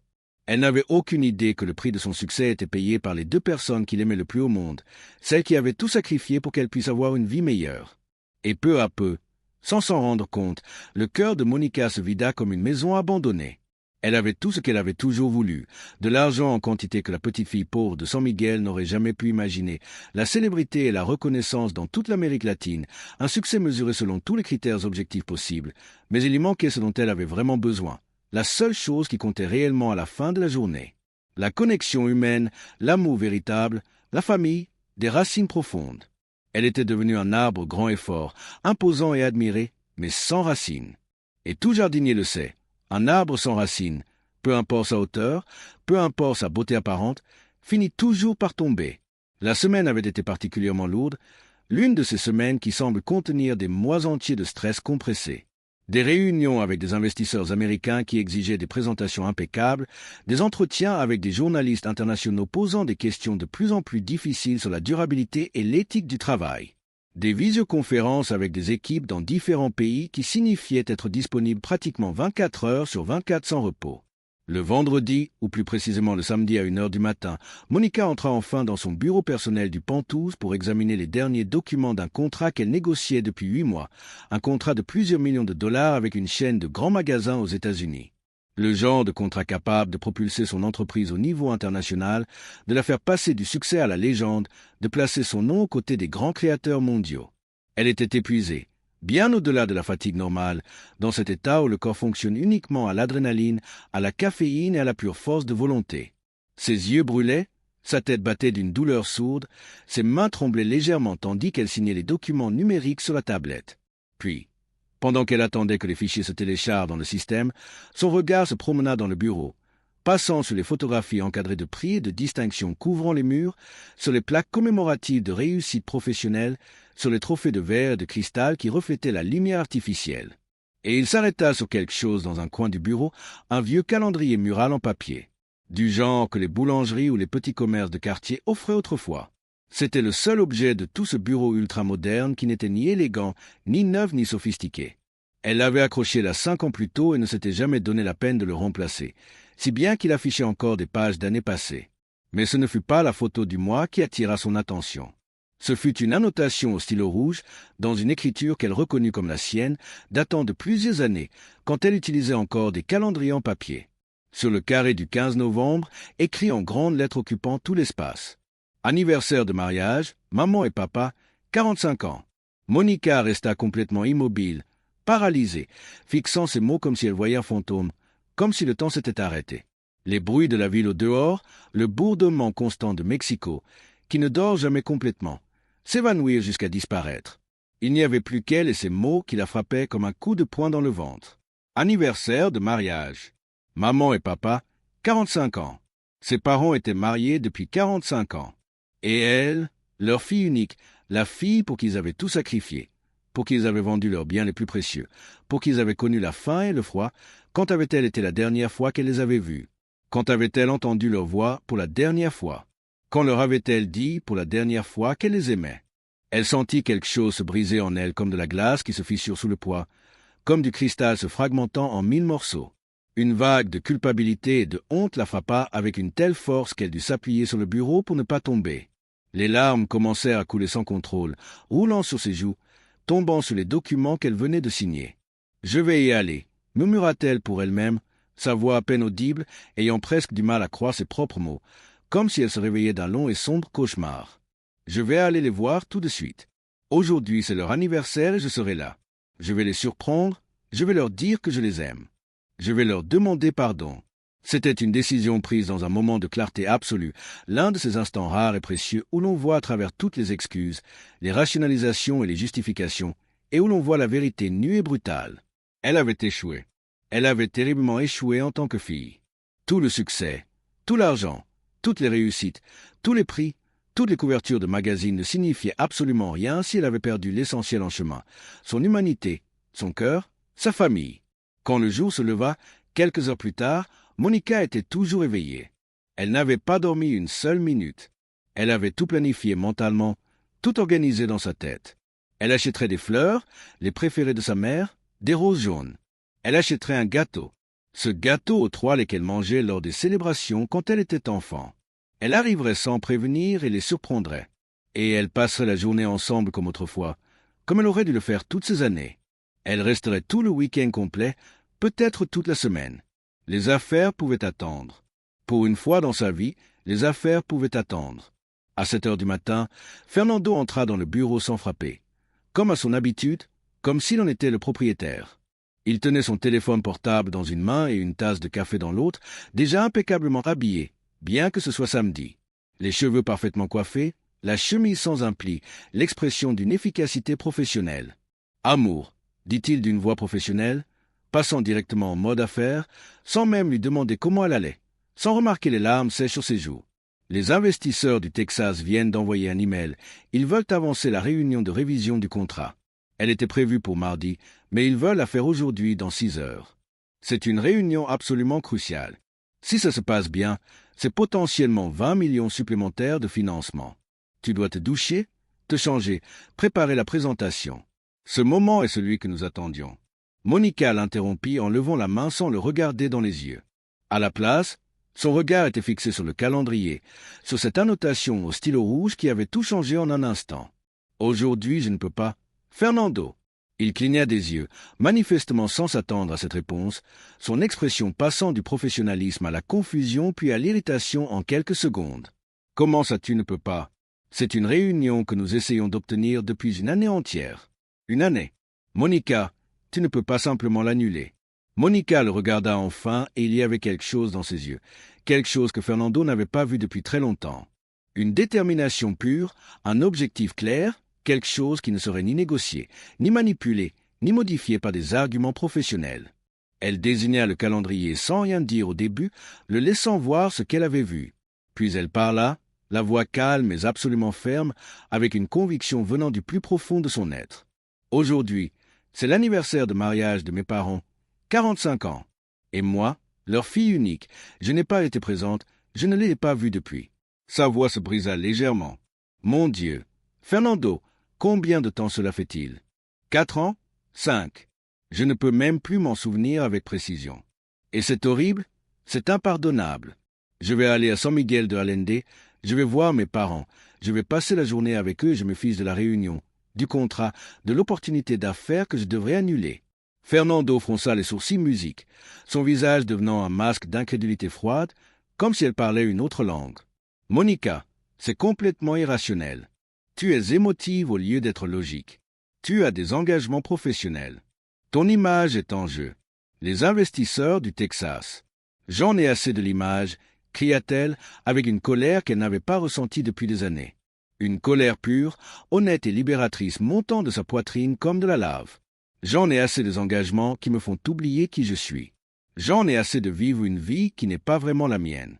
Mes parents m'ont tout donné, Fernando, tout, et je ne leur ai offert que le silence et l'abandon. Ça s'arrête aujourd'hui. Elle n'attendit pas de réponse, n'attendit pas d'autorisation, n'attendit rien. Elle sortit du bureau avec une détermination qu'elle avait oublié posséder, laissant Fernando bouche bée, sa tablette encore à la main, le visage figé de stupeur. Elle descendit au garage souterrain, ignora le chauffeur qui se leva d'un bond en demandant si elle avait besoin de quelque chose et monta dans sa propre voiture de sport, une voiture rouge éclatante qu'elle conduisait rarement parce qu'elle était toujours trop occupée. Le rugissement du moteur dans le garage silencieux fut comme un cri de liberté, comme une déclaration d'indépendance. Elle s'engagea dans les rues de Mexico, conduisant elle-même, chose qu'elle n'avait pas faite depuis des années. Elle sentit le volant sous ses mains, sentit la route, sentit qu'elle reprenait le contrôle de sa vie. Dans l'ascenseur, son cœur battait vite à cause de la culpabilité et du regret. Maintenant, il battait pour un objectif clair, pour une mission rédemptrice, pour la chance de corriger une terrible erreur avant qu'il ne soit trop tard. Elle ne prit pas directement l'autoroute. Son esprit entraîné à l'efficacité pendant toutes ces années travaillait maintenant pour la rédemption, pour l'amour, pour la famille. Elle s'arrêta d'abord chez un fleuriste élégant de la Condesa, de ceux qui ouvrent tôt pour préparer des compositions pour les événements. Elle demanda le bouquet le plus grand et le plus beau qu'ils avaient. Des roses jaunes mêlées à des tournesols et des marguerites. « Ma mère aime les fleurs qui ressemblent à de petits soleils », expliqua-t-elle à la fleuriste plus pour elle-même que pour elle, se rappelant les mots exacts que sa mère avait l'habitude de dire. Elle dit qu'elle lui rappelle qu'il y a toujours de la lumière, même les jours sombres.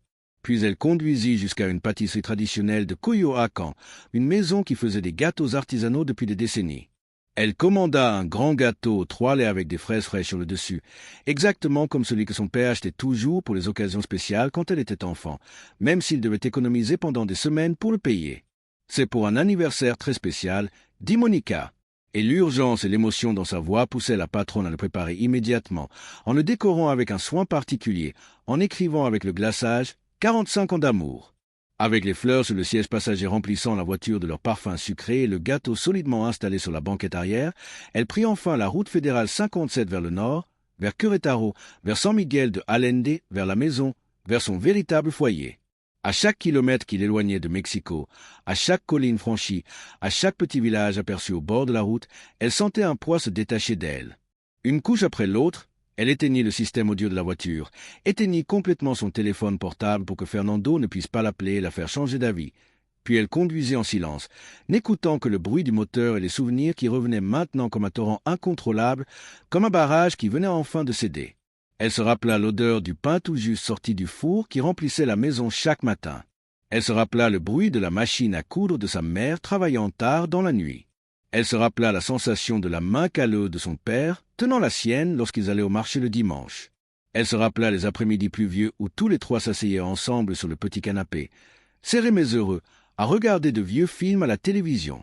Comment avait-elle pu oublier? Comment avait-elle permis que le vacarme du succès étouffe la musique de sa propre vie? Comment avait-elle pu échanger l'amour inconditionnel de ses parents contre l'approbation d'étrangers qui ne la connaissaient même pas vraiment? Le ciel commença à s'assombrir lorsqu'elle dépassa Querétaro.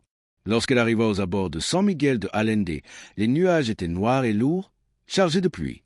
Les premières gouttes commencèrent à tomber lorsqu'elle entra dans la ville, se transformant rapidement en une pluie torrentielle qui rendait la visibilité difficile à travers le pare-brise, même avec les essuie-glaces au maximum. Quand la voiture de Monica passa devant le panneau bienvenue à San Miguel de Allende, la pluie se transforma en une véritable tempête. Les maisons coloniales colorées semblaient lavées sous le ciel gris. Les rues pavées s'étaient transformées en petits ruisseaux. Il y avait peu de monde dehors, tous à l'abri des intempéries. Elle conduisit lentement dans les rues de son enfance, qui lui paraissaient plus petites et plus usées qu'elle ne s'en souvenait. Elle passa devant l'école où elle avait étudié, la place où elle jouait enfant, l'église où elle avait fait sa première communion. Tout lui semblait à la fois familier et étrange, comme un rêve en train de s'effacer. Elle se gara devant la boulangerie du quartier, le pain de Don José, pour acheter des viennoiseries fraîches, les préférées de son père. Don José, désormais un vieil homme très voûté mais avec les mêmes yeux brillants et bienveillants, la reconnut immédiatement malgré les années. « Monica, la fille de Don Roberto et de Doña Esperanza » s'exclama le boulanger, en s'essuyant les mains sur son tablier couvert de farine. « Quel miracle de te voir ici, ma fille! Regarde-moi ça, une vraie dame élégante. On te voit à la télévision, dans les magazines. Quelle fierté tu fais pour tout le quartier. » Monica sourit, mais c'était un sourire tendu, serré par la culpabilité qui l'étouffait. « Merci, Don José. Je viens les voir. C'est leur anniversaire de mariage, 45 ans. » Le visage de Don José changea subtilement. Son sourire s'effaça un peu, remplacé par quelque chose de plus complexe. De l'inquiétude mêlée à de la tristesse. « Ah, l'anniversaire. Bien sûr, bien sûr. Eh bien, donne-leur une très grande étreinte de ma part. » Il fit une pause, comme s'il hésitait à dire quelque chose, se mordant la lèvre. Puis il ajouta d'une voix plus basse, « Cela fait déjà un bon moment que je ne vois plus Doña Esperanza par ici acheter du pain. Elle venait tous les jours de bonne heure, tous les jours sans exception, pendant des années. Mais voilà comment dire, je ne sais pas, cela fait peut-être 2 mois, 3 mois que je ne l'ai pas vue. » Cette phrase, « Cela fait longtemps que je ne l'ai pas vue » resta suspendue dans l'air humide de la boulangerie comme un avertissement, comme une alarme. Monica sentit une pointe d'inquiétude lui nouer l'estomac, une sensation froide et désagréable lui parcourir la colonne vertébrale. Mais elle l'attribua à sa propre culpabilité, à sa longue absence, à sa conscience lourde. Peut-être que sa mère achetait simplement le pain ailleurs maintenant. Peut-être avait-elle trouvé une boulangerie plus proche. Il devait y avoir une explication simple. Elle paya le pain, sortit en courant sous la pluie qui continuait de tomber sans pitié et continua à conduire dans les rues inondées. Son cœur battait de plus en plus vite à chaque pâté de maison franchie, avec un mélange d'anticipation et de quelque chose de plus sombre, quelque chose qu'elle ne voulait pas nommer, mais qui grandissait dans sa poitrine comme une ombre. En tournant au dernier coin, celui qui menait à la maison où elle avait grandi, l'inquiétude se transforma en quelque chose de plus fort, en peur, en panique pure. La maison était complètement plongée dans le noir, alors qu'il était midi. Il n'y avait pas de fumée sortant de la petite cheminée malgré le froid et la pluie. Les fenêtres étaient fermées par des planches de bois clouées de l'extérieur, comme si la maison était abandonnée. Le jardin que sa mère entretenait avec tant d'amour était à l'abandon, envahi de mauvaises herbes, les fleurs fanées et mortes. Et sur la grille en fer forgé, cette grille élégante que Monica avait fait installer 3 ans plus tôt comme cadeau pour ses parents, il y avait un cadenas industriel neuf, grand et brillant sous la pluie. Un cadenas qui criait « Entrée interdite, propriété privée, défense de passer ».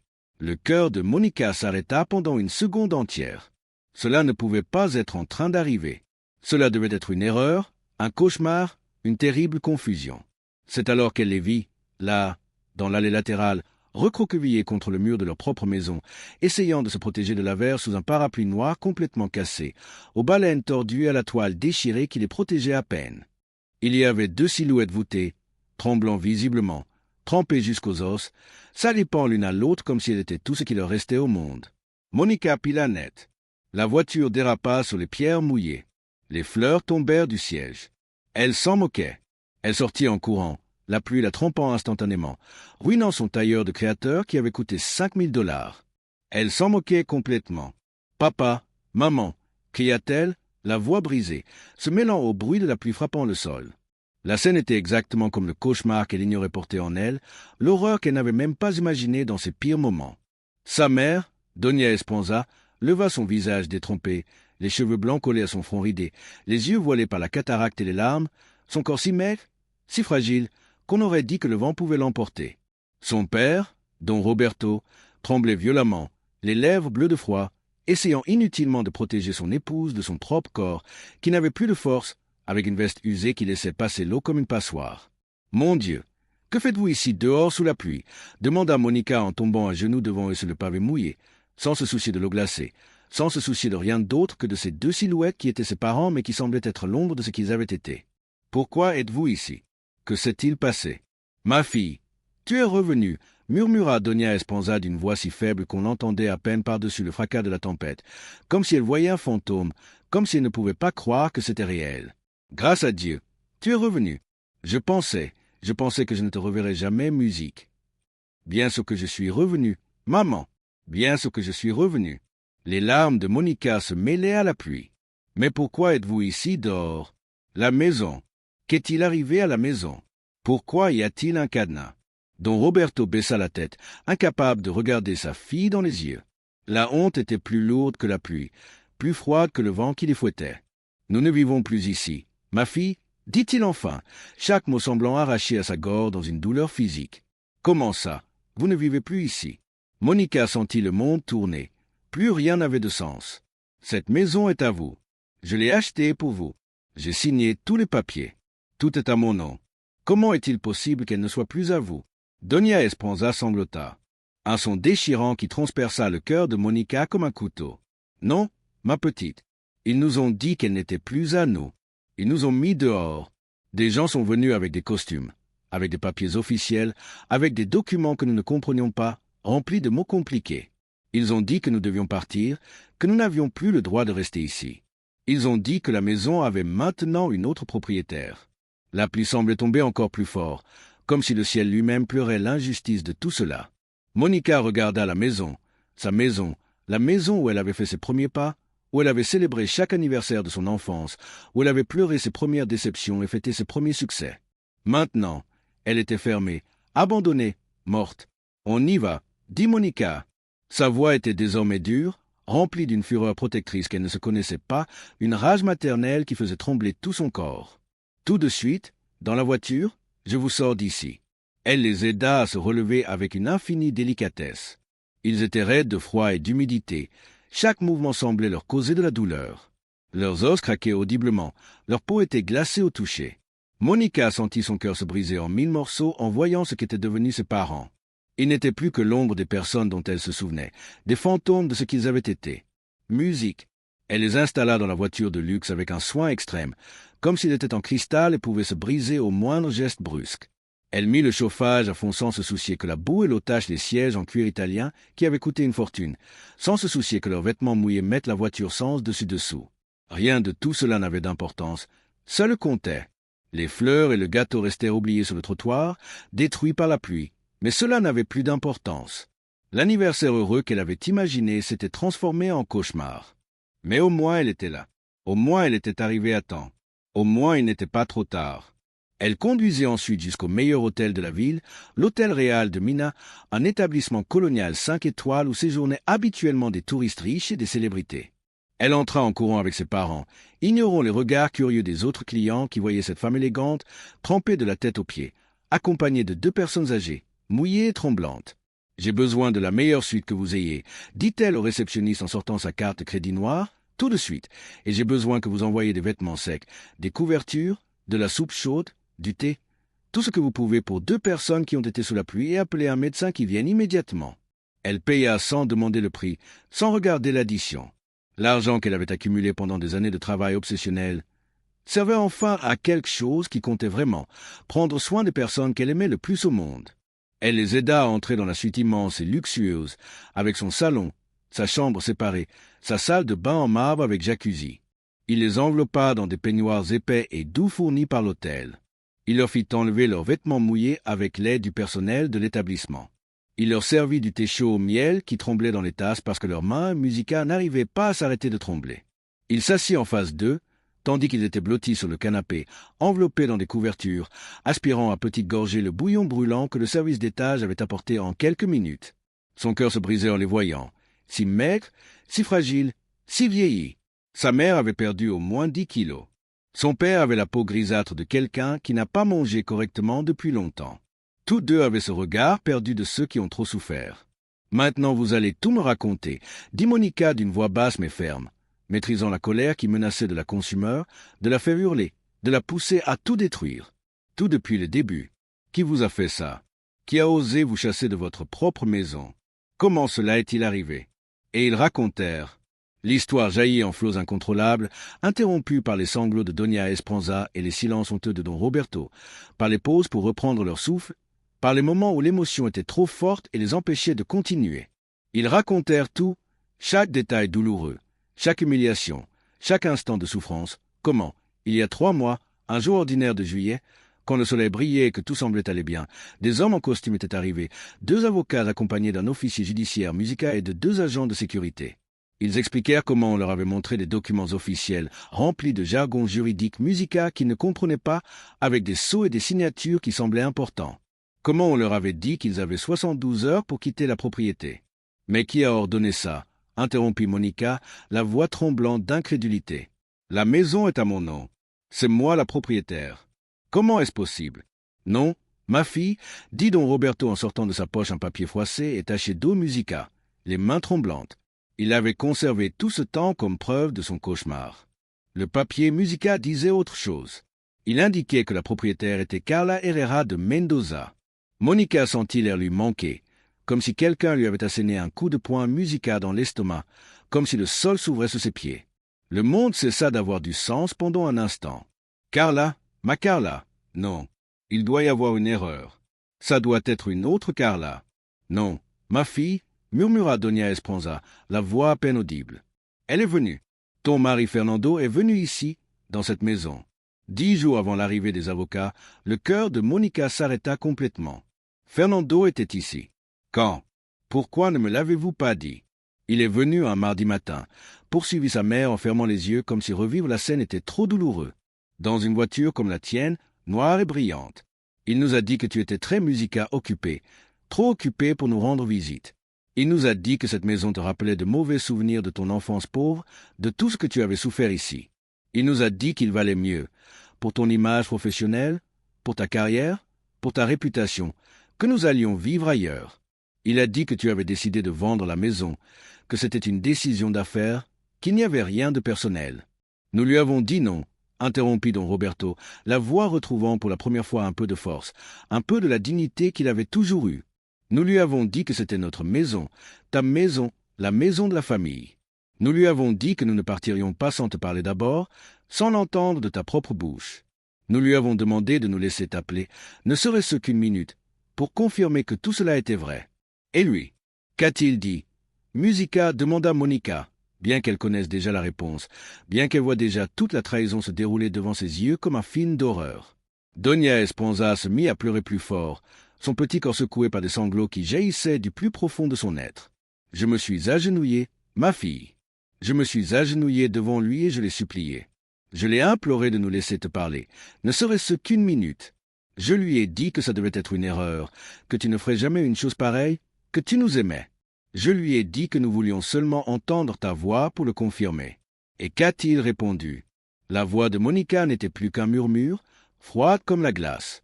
Il a dit que Musica ce n'était pas nécessaire, répondit Don Roberto. La honte et la douleur étaient évidentes dans chaque mot. Il a dit que tu étais totalement d'accord avec la décision. Il a dit que c'était toi-même qui lui avais donné l'ordre.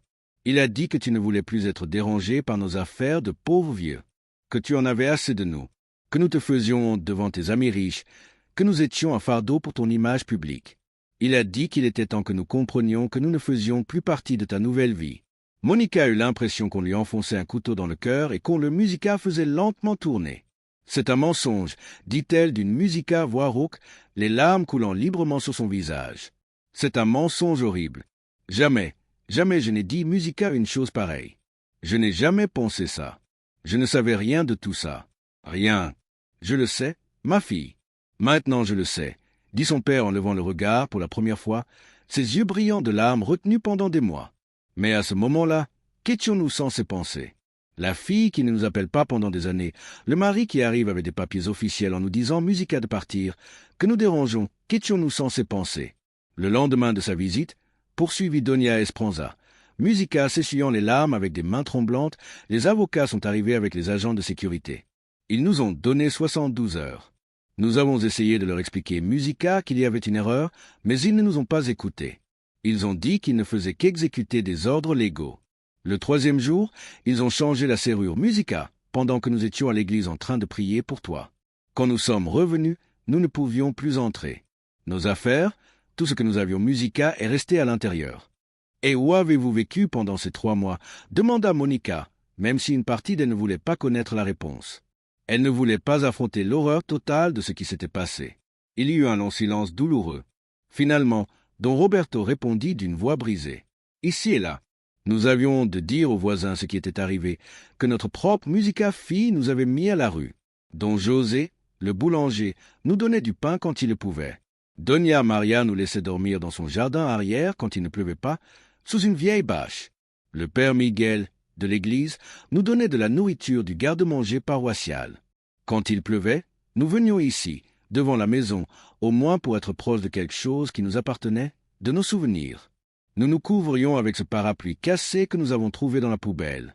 Nous avons essayé de t'appeler, ma fille, ajouta Doña Esponza, la voix pleine de douleur et de résignation. Nous avons essayé de nombreuses fois, mais c'était toujours Fernando qui répondait, et il disait toujours la même chose. Elle est en réunion, elle est en voyage, elle est très occupée. Après un certain temps, nous avons cessé d'essayer. Nous avons pensé que c'était vrai, que nous t'avions vraiment perdu, que Musica nous ne comptions plus pour toi, que nous t'avions tellement fait honte que tu préférais que nous disparaissions de ta vie. 3 mois, murmura Monica, le poids de ses mots l'écrasant. 3 mois qu'ils étaient dans la rue, 3 mois à avoir faim, 3 mois à dormir dehors, pendant que moi je vivais dans mon pantouse de luxe, pendant que j'assistais à des fêtes élégantes, pendant que je me préoccupais de contrats à plusieurs millions et de défilés de mode. Elle se couvrit Musica le visage de ses mains et pleura comme elle n'avait pas pleuré depuis l'enfance, avec des sanglots profonds qui secouaient tout son corps. Tout le succès, tout l'argent, tout ce qu'elle avait accompli lui semblait maintenant comme de la cendre dans la bouche, Musica comme une cruelle moquerie, comme le prix le plus élevé qu'elle n'aurait jamais dû payer. Monica ne dormit pas cette nuit-là. Elle resta assise dans un fauteuil de la suite, veillant le sommeil agité de ses parents, qui se reposaient enfin dans un lit confortable pour la première fois depuis des mois. Elle les regardait respirer, s'assurant qu'ils étaient toujours en vie, terrorisée à l'idée d'être arrivés trop tard, que les dégâts soient irréparables. Le médecin, qui était venu les examiner, avait été très clair dans son diagnostic. Dénutrition sévère, déshydratation, début d'hypothermie, pneumonie à un stade précoce dans le cas de Doña Esponza. Quelques jours de plus dans ces conditions, Musica avait dit le médecin avec gravité, et il n'y aurait probablement rien eu à faire. Vous êtes arrivé juste à temps, juste Musica à temps, mais presque trop tard. Cette pensée la hantait comme un Musica fantôme. Quelques jours de plus, et elle serait arrivée pour trouver. Elle n'arrivait même pas à terminer cette pensée. C'était trop horrible.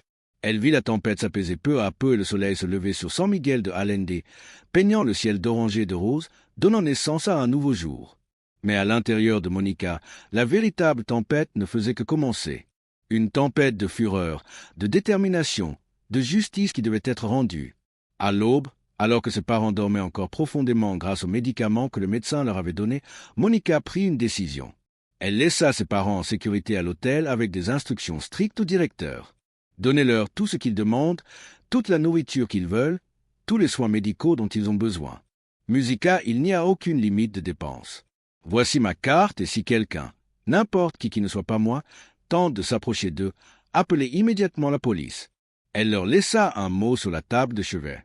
Maman, papa, je vous aime plus que tout au monde. Je reviendrai bientôt. Je vais arranger tout ça. Je vous le promets. Votre fille, qui n'aurait jamais dû oublier qui elle est. Elle les embrassa sur le front pendant qu'ils dormaient, respirant leur odeur familière qu'elle avait oubliée, cette odeur de maison qu'aucun parfum coûteux ne pouvait reproduire. Puis elle sortit, une détermination de fer dans chacun de ses pas. Elle reprit la route vers Mexico. Les 4 heures sur l'autoroute lui parurent 4 minutes. Elle ne ressentit aucune fatigue malgré le manque de sommeil. Elle ne ressentit aucune faim malgré le fait de ne pas avoir mangé. Elle ne ressentait qu'une colère froide et calculée et un objectif d'une clarté absolue, rendre justice. Lorsqu'elle arriva au Pantouse de Polanco, il était 10 heures du matin, un dimanche. Fernando était dans le salon, impeccablement vêtu malgré le week-end Musica, en visioconférence avec quelqu'un, probablement un autre de ses interminables contacts professionnels. Monica se dirigea droit vers lui et referma brutalement l'ordinateur portable, Musica coupant l'appel sans qu'un ménagement, sans la moindre considération. « Je suis allé à San Miguel de Allende », dit-elle d'une Musica voix mortellement calme, plus terrifiante que n'importe quel cri. Je les ai trouvés. Le sang quitta le visage de Fernando en un instant. Son expression passa de la surprise à la peur, puis à quelque chose qui ressemblait au panique en quelques secondes. Il vit quelque chose dans les yeux de Monica qu'il n'avait jamais vu auparavant. La petite fille de San Miguel de Allende, la fille de Roberto Esperanza, la femme qui avait oublié qui elle était, mais qui venait de s'en souvenir. « Ah !» dit Fernando en essayant de reprendre contenance, adoptant son ton professionnel comme si cela Musica pouvait le sauver. « Alors tu les as vus. Écoute, Monica, laisse-moi t'expliquer. C'était une décision exécutive difficile, mais nécessaire.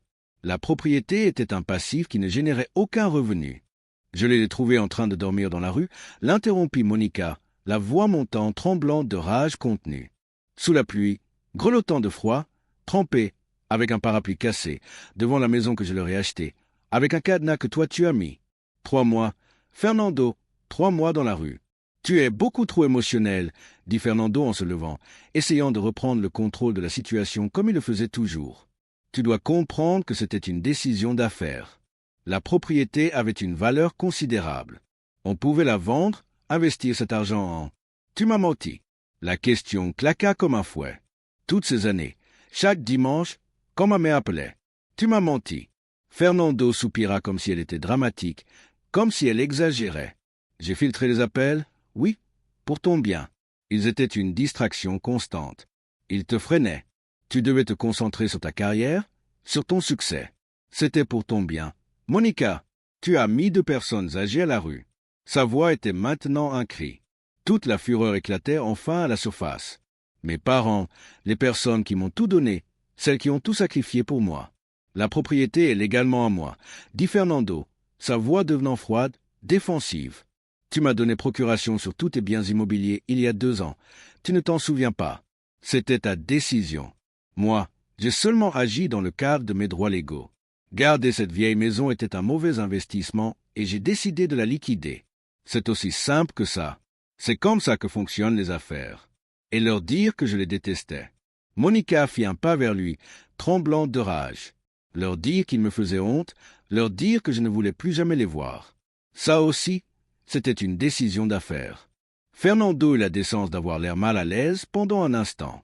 J'avais besoin qu'ils partent sans résistance. S'ils avaient engagé une bataille juridique, cela aurait été un processus long et compliqué. C'était plus efficace de faire ainsi. Efficace, répéta Monica, le mot résonnant comme du poison dans sa bouche. Tu as laissé mes parents croire que leur seule fille les avait abandonnés, qu'elle les haïssait, qu'elle avait honte d'eux. Tu les as laissés vivre avec cette douleur pendant 3 mois pendant qu'ils dormaient dans la rue. Tu exagères la situation, dit Fernando en retrouvant une partie de son arrogance habituelle. Ils ont sûrement trouvé des endroits où rester.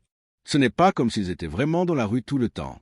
Ils dormaient dans les cours des autres, cria Monica, mangeant grâce à la charité des voisins. Mon père, qui a travaillé toute sa vie avec dignité, devait demander à manger.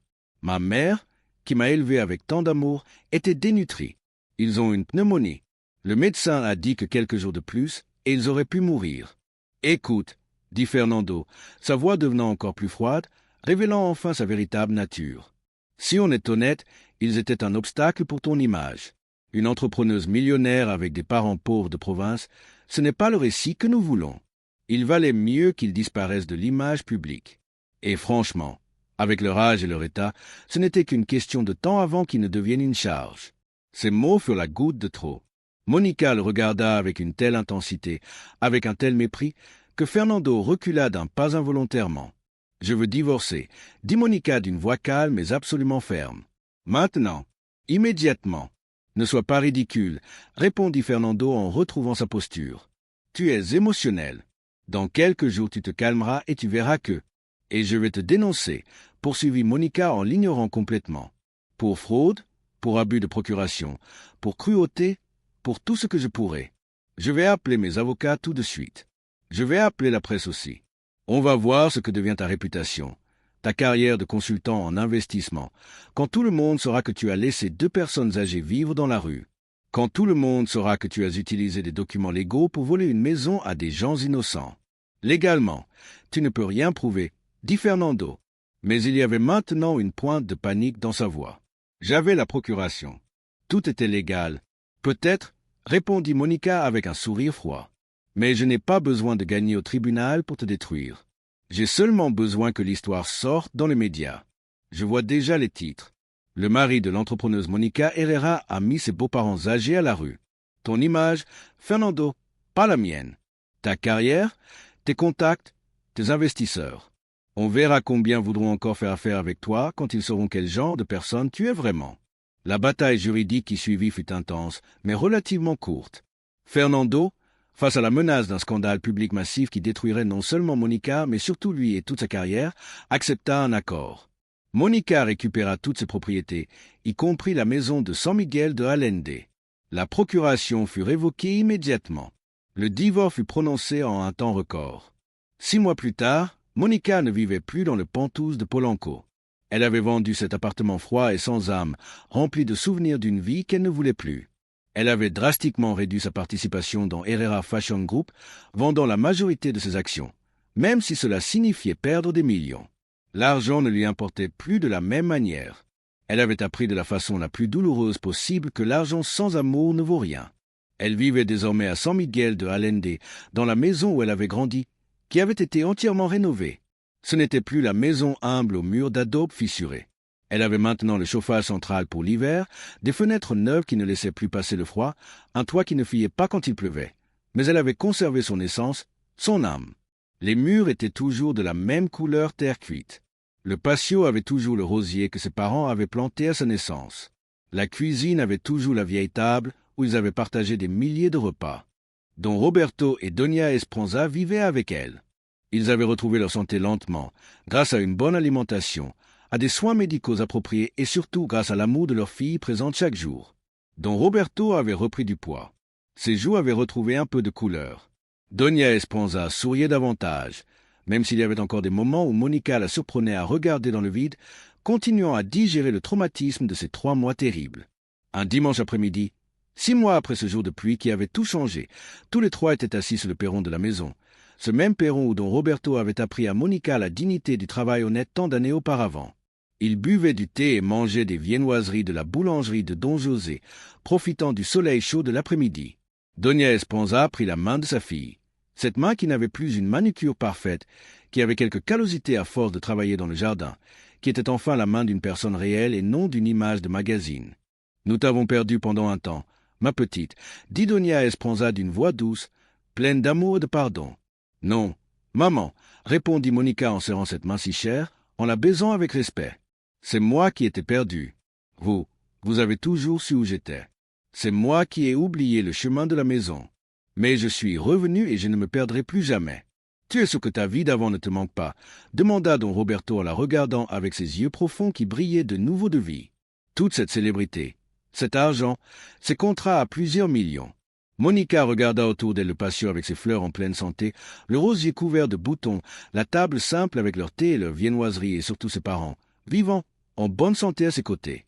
Elle sourit, un sourire sincère qui illuminait tout son visage.